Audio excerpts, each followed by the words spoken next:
So the fundamental question that most people think about, if they're thoughtful, is, am I a resonant leader? Now, unfortunately, a lot of the people in leadership positions gloss over that, and they're the ones you have to worry about. But when people ask the question, am I a resonant leader, how do they know? And I would say there is a simple litmus test. On the whole, when people leave your office or leave a conversation with you, are they charged up? Are they excited? Because if they aren't more inspired after leaving a conversation with you than they were before, then you're not a resonant leader.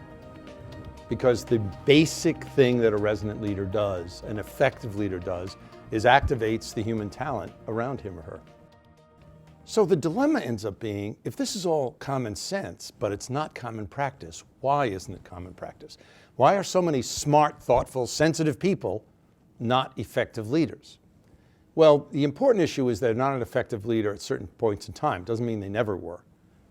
But the real culprit to this ends up being the cumulative effect of chronic stress. And it's not chronic acute stress. It's not pull your hair out stress. It's your cell phone drops a call, somebody cuts you off in traffic. It's that. That stuff builds up each day of each week to increase what's called the strain. And when you're under this kind of dosage of chronic stress, the best of us go into cognitive, perceptual, and emotional impairment.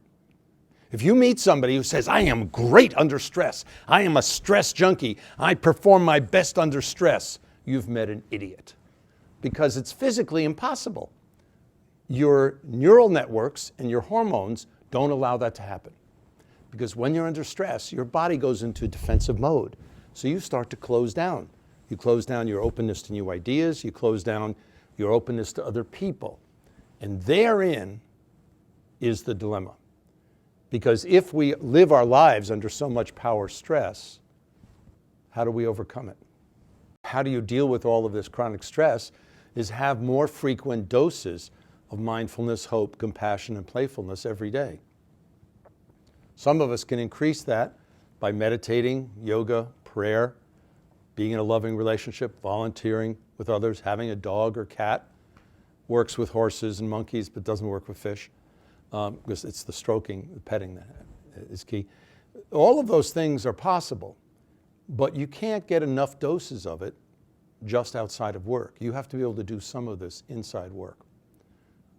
So that's part of the challenge of how do you balance all of this stress with enough doses of renewal.